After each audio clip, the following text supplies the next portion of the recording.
Hi, I'm Michele Spiller, and this is your BMB Coronavirus Report for Monday, April 13th. This is the 21st day of school that we missed since the beginning of the stay-at-home order. Yesterday was Easter, so we started by hoping everyone who celebrated a happy Easter. Turning to the news, County Executive Laura Curran backed Governor Cuomo's regional approach to reopen schools in Mineola yesterday. We have to do this in a way that is regional, that is methodical, and that is well thought out. Right now it's hashtag in this together. Outside of Albany, yesterday Governor Cuomo spent Easter at a nursing home helping to unload 35 ventilators that a nursing home had donated to downstate hospitals.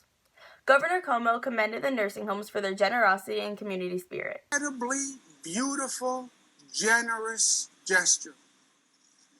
And I want to say thank you on behalf of all of the people of the state. The family of New York we talk about, that we're a family, upstate, downstate. We're all one family.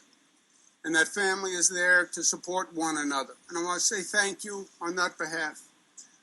Now, let's check in with some BMB reporters from around the district to see how the coronavirus is impacting their neighborhoods. Hi, I'm Hannah Broxmeyer reporting from Henry Street. As we're entering week 5 of the shutdown, I'm definitely used to this by now, and I hope we don't have to do it for much longer. But if we do, I completely understand. Something I learned that I did not expect was now I'm getting along with my brother a lot more, and we seem to be fighting a lot less, which is something I never expected at all. When a story about this is written in the history books, I think it will be called a global pandemic that changed everything, because this was very unexpected and no one knew how to deal with it at first. We're learning to appreciate our time together as a family and eat together on a regular basis. I hope we remember all the good times we had during this together so that after the pandemic is over, we don't take these things for granted.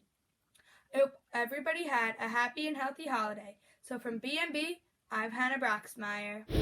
I'm Emily Yucht reporting with BMB. As we enter week 5 of quarantine, we can only look ahead with hope that those around us stay safe and that we will be able to get back to normal routines soon. So far in quarantine, I have learned many things, especially how to get along with my siblings. I thought that spending so much time with them would put a strain on our relationship, but in reality, they only grew stronger. We don't know what is going to happen in the future, but we do know that what has happened has been devastating for everybody. So if the past month was a chapter in a history book, the chapter would definitely have to have the word devastating in the title. From BMB News, I'm Emily Yucht. Hi, I'm Ruby Mattes reporting from Eden Street. Going into week 5, I'm probably going to have the same mentality that I did for the previous weeks. I'm expecting it to be long, boring, and filled with work, which is not very exciting, but it's what we have to deal with at this point. So, yeah. Hopefully we don't have too much work. We're still observing the holiday of Passover, but we'll see. Maybe we'll have to write 20 essays. Maybe we won't have to write any. Only time will tell. So I think I've learned an important lesson, and I think we all have, and that's just to not take things for granted. We almost certainly took for granted getting to go to school 5 days a week and just being able to go out in public and interact with other people in general. Now that we're cooped up in our homes for the majority of the day, and week for that matter. So just cherish the things that you have while they're still around, because you never know when they might disappear. We're making history here. There'll be kids learning about us in their history textbooks for years and years to come. So just make sure you're staying safe and washing those hands, because we don't want to catch corona. So for BMB, I'm Ruby Mattes. Make sure you're staying safe, everyone. Thanks, guys. With the coronavirus pandemic now stretching into its second month, we're able to look back at the efforts of leaders around the country who have been recognized for slowing the spread of the disease in their states. B&B Spencer Mattes takes a look. COVID-19, colloquially known as the coronavirus, has induced an international crisis, causing nations around the world to impose long-term quarantine measures. In the U.S., many states are working to mitigate the propagation of the virus, leading to the phenomenon known as flattening the curve. However, some states are ahead of the curve compared to others thanks to proactive measures taken by their political leaders. Washington State, Ohio, California, and Maryland are among the regions benefiting from proactive responses to the coronavirus crisis before it began to rampage throughout the United States.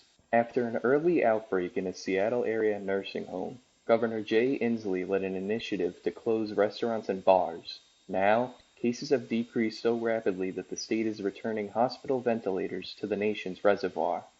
Governors Mike DeWine of Ohio and Larry Hogan of Maryland were among the first cohort of leaders enforcing statewide school closures. Both states have begun to see their coronavirus curves flatten. Gavin Newsom, the governor of California, noticed the repatriation of Americans from China and immediately began to prepare for the needs of citizens to shelter in place. The Bay Area is now leading the nation in flattening the curve. All of these successful leaders followed a similar process. They heeded clear warnings of a pandemic, listened to their scientific experts, and took action. In an era where volatility seems to be the only constant, the initiative taken by these leaders to stabilize their respective parts of the nation deserves to be commended. For BMB, I'm Spencer Mattes. Thanks, Spencer. So that'll do it for another episode of BMB's Daily Report. Be sure to subscribe to BMB to get the latest on what's going on around the district during these difficult times. To the members of our community and our friends and family who are struggling during today, just know you're not alone. For BMB, I'm Michele Spiller, and make sure to wash your hands.